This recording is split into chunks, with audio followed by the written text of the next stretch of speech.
Assalamualaikum warahmatullahi wabarakatuh. Apa kabar semuanya? Sehat? Alhamdulillah. Kali ini kita bertemu lagi bersama saya Yoga Nuari sebagai tutor bahasa Indonesia di kelas 12 paket C. Kali ini kita akan belajar mengenai materi kritik sastra dan esai. Nah, pertemuan kali ini kita akan membahas tentang kritik sastra dan esai. Esai itu apa sih? Nah, esai adalah karangan singkat yang membahas suatu masalah dari sudut pandang pribadi penulisnya. Ya, masalah yang dibahas ini biasanya masalah yang aktual dari berbagai bidang. Ya, bisa tentang sastra, budaya, ilmu pengetahuan dan teknologi ataupun politik. Ya, jadi di sini esai ini intinya tentang membahas suatu problematika dari sudut pandang seseorang. Ya. Selanjutnya tentang tipe-tipe esai. Ya, ada 6. Yang pertama ada esai deskriptif. Ya, esai deskriptif ini melukiskan subjek atau objek apa yang dapat menarik perhatian pengarang. Ya, jadi mendeskripsikan sebuah objek yang dia lihat atau dia amati, lalu dia tulis esainya. Ya, ada problem apa dari objek tersebut? Apakah misalnya tentang sebuah sepatu, merek sepatu tertentu, ya, dia buat esainya tentang sepatu tersebut, atau mungkin membuat esai tentang sebuah tempat wisata, ya, misalnya Pantai Pangandaran. Ya, ada apa saja di sana? Ya, apa saja yang menarik yang ada di sana, di tempat wisata tersebut?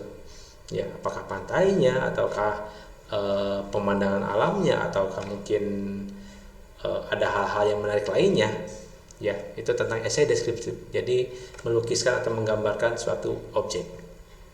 Yang kedua, esai tajuk. Esai ini dapat dilihat dalam surat kabar, ya, atau majalah. Ya, fungsi dari esai ini yaitu untuk menggambarkan pandangan atau sikap surat kabar terhadap suatu topik atau isu masyarakat. Ya, jadi mungkin bisa dikatakan setiap surat kabar bisa memposisikan dirinya terhadap suatu masalah. Misalnya tentang mungkin hal-hal kemarin Pilpres, ya, pemilihan presiden. Ya, mungkin surat kabar ini punya sikap tersendiri terhadap pemilihan presiden kemarin, atau mungkin surat kabar ini ada yang condong ke salah satu pasangan, atau mungkin ada yang netral dan sebagainya. Itu tergantung dari penulis dan juga mungkin pemilik surat kabarnya. Ini biasanya ada dalam termasuk dalam tipe esai tajuk. Ya. Ketiga, esai cukilan watak. Esai ini memperbolehkan seorang penulis membeberkan beberapa segi dan dari kehidupan individual seseorang kepada para pembaca. Ya, ini misalnya menjelaskan tentang seorang tokoh. Ya, termasuk juga mungkin wataknya dan segi kehidupan pribadinya bagaimana. Ya, tapi dalam hal ini bukan tentang biografi, ya, yang harus detail bagaimana dari lahir sampai kematiannya, tapi ada beberapa cuplikan kehidupannya saja yang dipaparkan oleh si pengarang. Nah, jadi hanya beberapa sisi kehidupannya saja, tidak keseluruhan. Kalau biografi itu keseluruhan kehidupan, ya. Kalau di sini hanya cukilan atau mungkin cuplikan dari kehidupan individual atau suatu pribadi seseorang. Yang keempat, ada esai pribadi. Ini mungkin hampir sama dengan yang nomor 3 barusan, ya. Hanya mungkin esai ini tentang pribadinya sendiri. Ya, dia melukiskan atau menggambarkan tentang kepribadiannya sendiri atau dirinya sendiri. Bagaimana diri saya, bagaimana pandangan saya terhadap seseorang, bagaimana sifat saya dan sebagainya. Yaitu esai pribadi. Ada juga esai reflektif. Ya, ini biasanya ditulis secara formal dengan nada serius. Ya, ini mengungkapkan tentang hal yang sungguh-sungguh dan hati-hati tentang beberapa topik yang penting berhubungan dengan kehidupan, misalnya tentang politik, atau mungkin misalnya tentang kematian, atau mungkin tentang hal-hal yang lebih filosofis.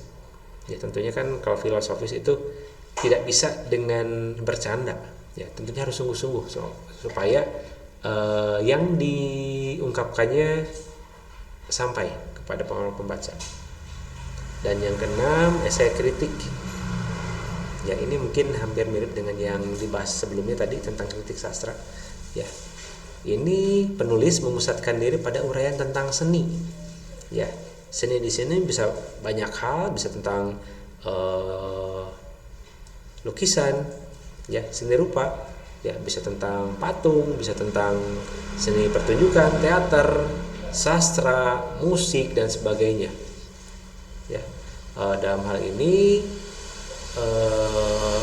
esai ini untuk membangkitkan kesadaran pembaca tentang pikiran dan perasaan penulis tentang karya seni. Ya, kritik yang jenis keenam ini bisa dikatakan juga sama dengan kritik sastra. Jadi esai kritik ini juga bisa disamakan dengan kritik sastra, ya sama. Artinya mengkritik atau mungkin membuat esai tentang suatu sastra atau seni. Ya. Nah, bagian-bagian esai itu ada 3 bagian. Yang pertama ada pendahuluan, isinya tentang latar belakang informasi dari subjek yang dibahas. Yang kedua ada tubuh esai, berisi tentang informasi atau seluruh informasi tentang subjek yang dibahasnya. Dan ketiga itu bagian akhir, yaitu berisi tentang kesimpulan, ya dari yang dibahas barusan, ya tentang ide-ide pokok, ringkasan esai tersebut bisa berupa penguatan, bisa berupa kesimpulan dari seluruh isi esai yang tadi. Kesimpulannya apakah misalnya karyanya itu baik ataukah kurang baik, atau mungkin ada masukan, ya bisa dimasukkan ke dalam kesimpulan di sini. Ya, ciri esai selanjutnya ada ciri-ciri esai. Ya, biasanya berbentuknya prosa atau bentuknya tulisan, ya tulisan seperti karangan, ya tapi mungkin kalau esai mungkin bukan karangan seperti cerpen karena itu mah fiktif. Kalau esai itu harusnya fakta isinya, ya tulisannya berbentuk prosa, ya berbentuk komunikasi biasa, menghindarkan bahasa-bahasa ungkapan, ya tidak ada ungkapan-ungkapan konotatif, ya semuanya menggunakan tidak menggunakan ungkapan, ya semuanya menggunakan bahasa sebenarnya atau denotatif. Yang kedua singkat, ya maksudnya dapat dibaca santai dalam 1 kali duduk atau mungkin bisa dalam waktu 2 jam. Yang ketiga memiliki gaya pembeda, ya seorang penulis esai akan membawa ciri atau gaya yang khas antara penulis esai yang satu dengan penulis yang lain, punya gaya berceritanya atau mungkin punya gaya bahasanya, gaya komunikasinya yang berbeda-beda antara satu orang ke orang lain. Ya. Yang keempat tidak selalu utuh, artinya penulis memiliki segi-segi yang penting, ya dan menarik dari objek atau subjek yang hendak ditulis. Jadi ada objek yang sedang diamati, mungkin hanya segi apanya yang dibahasnya, tidak keseluruhan. Ya. Terus memenuhi keutuhan kepenulisan. Ya. Walaupun esai adalah tulisan yang utuh, yang tidak utuh, namun harus memiliki kesatuan dan memenuhi syarat-syarat penulisan. Ya. Jadi memang secara ilmu bahasanya juga harus tahu, ya cara menulis antara paragraf 1 dan paragraf kedua harus ada kesatuan. Ya, jadi tetap walaupun mungkin tadi yang dibahasnya tidak utuh atau mungkin hanya satu bagian dari suatu objek, tapi cara menulisnya itu harus memiliki satu kesatuan yang utuh dari keseluruhan cerita. Yang keenam, mempunyai nada pribadi atau bersifat personal yang membedakan esai dengan jenis karya sastra yang lain. Ya, ciri personal dalam penulisan karya esai ini adalah pengungkapan penulis sendiri tentang kediriannya, pandangannya, sikapnya, pikirannya. Ya, jadi karena memang ini esai ini berasal dari pandangan pribadi, tentunya mungkin mempunyai perbedaan pendapat ya tentang suatu hal yang bersifat personal ya. Bisa berupa misalnya A itu sangat bagus, mungkin menurut orang lain bagus saja, bukan sangat bagus. Mungkin sama orang yang ketiga memandang sesuatu itu biasa saja, tidak bagus ya. Jadi itu tergantung dari pandangan personal ya. Jadi kembali lagi esai tadi disebutkan sesuai dengan pandangan pribadi ya. Jadi sesuatu objek itu bisa berbeda-beda pandangannya. Terus langkah-langkah menulis esai. Pertama, menentukan topik atau tema yang akan dibahas. Ya, tentunya harus ada objek yang akan dibahas ya. Ya, kedua, membuat outline atau garis besar ide-ide yang akan dibahas. Ya, ada poin-poin penting ya outline itu. Yang ketiga, menuliskan pendapat kita sebagai penulis dengan kalimat yang singkat dan jelas. Ya, jadi dari hal itu kita mulai berpendapat, ya, mengeluarkan pendapat, pandangan kita terhadap topik yang kita bahas. Terus menulis tubuh esai. Ya, di sini mungkin kita mulai menjabarkan, ya, poin-poin yang penting yang akan dibahas itu apa saja ya. Jadi subtema menjabarkan lagi ya, dari poin 1 menjadi subtema yang banyak, subpoin lagi ya, supaya nanti bisa lebih detail yang kita bahas. Lalu mulai membuat paragraf pertama ya sebagai pendahuluan ya. Kalau sudah tadi tubuh esainya sudah dibuat, baru mulai membuat paragraf pertama ya, menjabarkan dengan rinci pendahuluannya, latar belakangnya bagaimana dan sebagainya ya. Nomor 6, menuliskan kesimpulan ya. Di sini dari yang sudah ditulis di atas menyimpulkan kembali ya dari pembahasan yang ada di dalam tubuh esai atau mungkin pendahuluan ya, membuat kesimpulan berupa opini ya yang bisa disampaikan ke pembaca, atau mungkin ada penguatan tertentu dari yang dibahas ya untuk disampaikan, atau mungkin bisa dimanfaatkan oleh pembaca. Dan yang ketujuh terakhir,